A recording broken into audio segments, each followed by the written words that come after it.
Hi there, thank you so much for stopping by.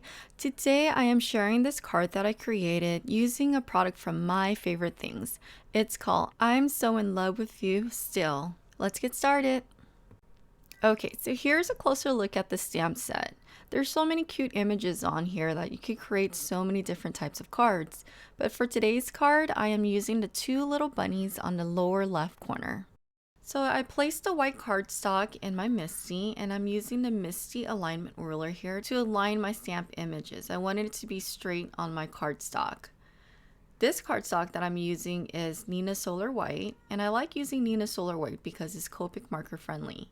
And I'm going in with a Copic marker friendly ink, and I like to use Memento Tuxedo Black. I like it because it doesn't smear when I'm using my Copic markers. Okay, so now it's time for coloring. I am going to place music here so you can enjoy the coloring process. And like always, you can go ahead and skip ahead. I will put the exact time above. See you in a little bit.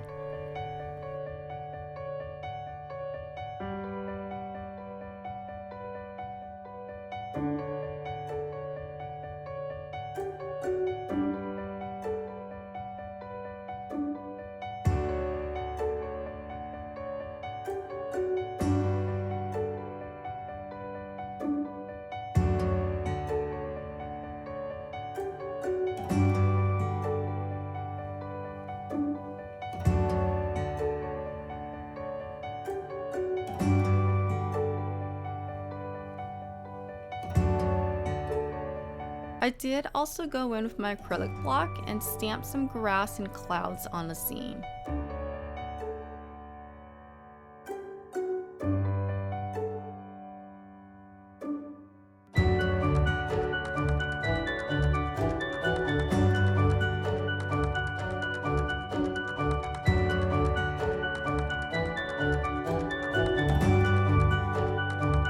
Okay, so that was a lot of coloring.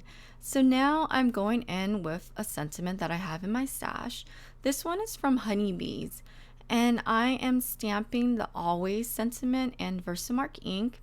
Then I add my gold embossing powder over that.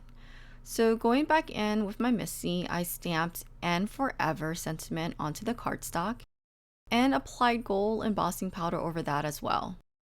And now using my heat gun that's nice and hot, I applied the heat to heat set the embossing powder.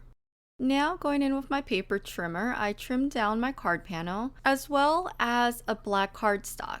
With the black cardstock, I wanted that to create a mat against my card panel, so I'm trimming that slightly larger than my card panel. I am using foam tape on the back of the card panel and adhering that onto the black cardstock. I then use a blue cardstock and adhere that with liquid adhesive onto a side folding card base. Now I adhere the card panel with liquid adhesive onto the card base. And of course I wanted to add a little more interest, so I'm going in with my white gel pen and adding highlights and dots all over the card panel. And to add a little more dimension, I am using glossy accents and applying that all over the clouds, as well as the little hearts. And there you have it, the card is now complete. I hope you enjoyed this tutorial, and please don't forget to thumbs up and subscribe. Until next time, have a wonderful day. Bye bye.